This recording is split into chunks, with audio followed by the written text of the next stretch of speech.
کوئی ایسا مختصر وظیفہ بتلائیے جو ہم چاہتے ہیں، جو ہماری خواہش ہے اس وظیفے کے ذریعے وہ پوری ہو جائے۔ دیکھیے بہت سارے لوگ اور بہت ساری ان کی خواہشات ہوتی ہیں، تو ایک مختصر میں آپ کو وظیفہ بتاتا ہوں، تو انشاءاللہ تعالیٰ جیسا وہ چاہ رہے ہیں نا، جو وہ مانگ رہے ہیں، جیسا وہ چاہ رہے ہیں، تو انشاءاللہ ویسا ہی ہوگا۔ اور یہ وظیفہ میں قرآنی وظیفہ آپ کو بتاتا ہوں کہ قرآنی وظیفہ اگر جس نے بھی کر لیا، تو چونکہ ہر انسان کی اپنی الگ الگ تمنائیں ہیں، اب ان کی الگ الگ تمناؤں کو بیان کیا جانا تو بڑا مشکل کام ہو جائے گا کہ وہ اب کوئی کچھ مانگ رہا ہے، کوئی کچھ مانگ رہا ہے، کوئی کچھ مانگ رہا ہے، اور دعائیں مانگتے مانگتے لوگ پریشان ہو جاتے ہیں کہ ہمارا ایسا کام ہو جائے، ہمارا ایسا کام ہو جائے۔ تو آپ کے دل میں جو بھی تمنا ہے، کچھ بھی آپ چاہتے ہو، بس ایک مختصر وظیفہ آپ کو کرنا ہے، انشاءاللہ تعالیٰ آپ کا وہ کام ہو جائے گا۔ کیونکہ ہم یہ تو ہر شخص جانتا ہے کہ ہمارے کام بنانے والی ذات تو اللہ رب العالمین کی ہے۔ ہم وظیفے کے ذریعے سے مانگیں، اپنی محنت کے ذریعے سے چاہیں، یا کسی بھی قرآن کی آیت کے ذریعے سے کریں، جو بھی دعا مانگیں، بیماری سے شفا مانگیں، چاہے ہم اچھا رشتہ مانگ رہے ہوں، یا ہم اچھا گھر بنانا چاہتے ہوں، یا ہم اچھا کاروبار کرنا چاہتے ہوں، ہم بڑا بزنس کرنا چاہتے ہوں، خود کا کچھ بھی چمکانا چاہتے ہوں، دنیا میں اپنا نام روشن کرنا چاہتے ہوں، تو کچھ بھی ہم چاہتے ہوں، یہ تو ہر انسان جانتا اور مانتا ہے کہ یہ اللہ ہی کرے گا، جب اللہ کرے گا تو ہی ہوگا، ورنہ نہیں ہو سکتا۔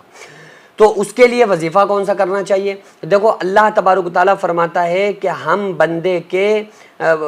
کے شہرت سے بھی زیادہ اس کے قریب ہیں، وَنَحْنُ أَقْرَبُ إِلَيْهِ مِنْ حَبْلِ الْوَرِيدِ، کہ ہم اب بندے کے تمہارے شہرت سے بھی زیادہ تم سے قریب ہیں۔ اور اللہ تعالیٰ بندوں کے خیالوں کے ساتھ ہے، جو بندہ چاہ رہا ہوتا ہے نا تو اللہ تعالیٰ اس کو سمجھ رہا ہوتا ہے، تو اللہ تعالیٰ ہی پورا ان چیزوں کو کرتا ہے۔ تو اس کے لیے ہمیں یہ چاہیے کہ ہم اللہ رب العالمین سے لو لگائیں۔ اب ہمیں کرنا کیا چاہیے جس کی وجہ سے ہماری خواہشات اللہ تبارک و تعالیٰ پوری کر دے؟ ایک عام دعا ہے، وہ تو لوگ ربنا آتنا فی الدنیا حسنۃ وفی الآخرۃ حسنۃ وقنا عذاب النار پڑھتے ہیں، جس میں دنیا بھی شامل ہے اور آخرت بھی شامل ہے، اور اس دعا کو رسول اللہ صلی اللہ علیہ وآلہ وسلم نے امت کو سکھلایا ہے، جس کے اندر دونوں چیزیں شامل ہیں۔ لیکن اگر ہمارے کوئی کام نہیں بن رہے اور ہمارے بگڑے ہوئے کام ہیں اور ہم بالکل پوری طرح سے پریشان ہو چکے ہیں، تو اس کے لیے ایک وظیفہ یہ ہے کہ عصر کی نماز کے بعد نماز عصر، وہی 5-6 بجے جو بھی ٹائمنگ ہو اس کی، عصر کی نماز کے بعد اپنی جگہ پر بیٹھے رہیں، اور 121 مرتبہ ایک مشہور آیت ہے قرآن مقدس کی، حسبنا اللہ ونعم الوکیل، حسبنا اللہ ونعم الوکیل۔ تو میں ایڈیٹر سے گزارش بھی کروں گا کہ اس آیت کو اسکرین پر لگا دیں، حسبنا اللہ ونعم الوکیل۔ اس دعا کو 121 مرتبہ عصر کی نماز کے بعد اپنی جگہ پر بیٹھے بیٹھے پڑھنا ہے۔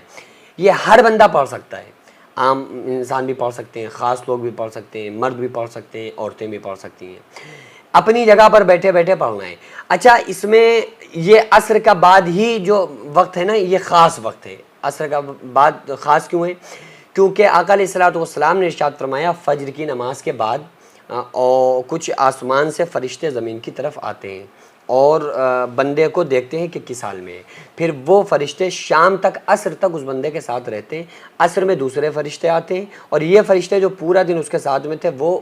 اس کے پاس سے جاتے ہیں۔ تو عصر کی نماز کے بعد یہ فرشتوں کا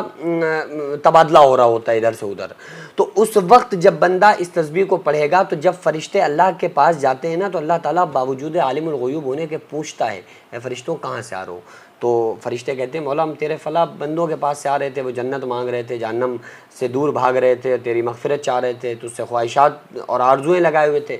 تو اللہ تعالیٰ فرماتا ہے جو کچھ وہ مانگ رہے تھے میں نے ان کو عطا کر دیا۔ اللہ فرشتوں کو گواہ کر کے کہتا ہے کہ جو کچھ انہوں نے مانگا میں نے ان کو عطا کر دیا۔ تو یہ اس لیے خاص ٹائمنگ ہے۔ اور حسبنا اللہ ونعم الوکیل کا ترجمہ یہ ہے کہ اللہ پاک کافی بہترین کارساز ہے، اللہ پاک کافی ہے۔ پہلی چیز تو یہ ہے کہ اس میں یہ آیت جو ہے نا آپ کے ذہن اور عقیدے کو کریٹ کرتی ہے کہ اللہ پاک کافی ہے، اللہ ہمارے لیے کافی ہے اور بہترین کارساز ہے، یعنی ہمارے تمام کاموں کو بنانے والا ہے۔ تو جو کچھ ہم مانگ رہے ہیں، جو کچھ ہم طلب کر رہے ہیں، وہ سب کچھ ملے گا۔ آپ اس قرآن کے وظیفے کو پڑھیں، اور اس میں عقیدہ بھی ہے، اسی عقیدے پہ رہنا بھی ہے۔ یہ نہیں کہ صرف وظیفے پڑھتے رہیں، اس کا قرآن کا مقصد صرف وظیفہ نہیں ہے، قرآن کا مطلب ہے اس پہ عمل کرنا، قرآن کا مقصد ہے اللہ کی طرف سے ایک میسیج ہے قرآن، تو اس پر عمل بھی کرنا چاہیے۔ اور قرآنی اس وظیفے کو انشاءاللہ تعالیٰ ہم کریں گے، اللہ سے امید لگائیں گے، تو اللہ تعالیٰ بندوں کے امیدوں کے ساتھ ہے، جیسا بندہ اللہ سے امید رکھتا ہے اللہ تعالیٰ اس بندے کے ساتھ ویسا ہی معاملہ فرماتا ہے۔ تو اس آیت کا ورد کریں اور اس سے پہلے 3 مرتبہ درود شریف پڑھ لیں اور لاسٹ میں 3 مرتبہ درود شریف پڑھ لیں جو بھی آپ کو درود یاد ہے، اور 121 مرتبہ حسبنا اللہ و نعم الوکیل پڑھیں، اور عورتیں گھر میں پڑھیں، اب مرد چاہیں مسجد میں پڑھ سکتے ہیں، گھر پہ بھی پڑھ سکتے ہیں، اور مسجد میں مرد حضرات نماز پڑھنے گئے آ کے اپنے گھر پہ بھی فوراً بیٹھ کے ایک جگہ بیٹھ کے اس تسبیح کو پڑھ سکتے ہیں۔ انشاءاللہ تعالیٰ جو کچھ انسان جیسا چاہ رہا ہے اس میں اگر اس کے لیے بھلائی ہوگی، اللہ تبارک و تعالیٰ بہتر جانتا ہے کہ اس چیز میں بھلائی ہے کہ نہیں، تو اگر اس چیز میں ہمارے لیے بھلائی ہوگی تو اللہ تعالیٰ ہمیں وہ چیز ضرور عطا فرمائے گا۔ کسی وجہ سے دنیا میں دعا قبول نہ ہوئی تو آخرت میں اس کا بدل اللہ تعالیٰ ضرور عطا فرمائے گا، نعم البدل اس کا عطا فرمائے گا۔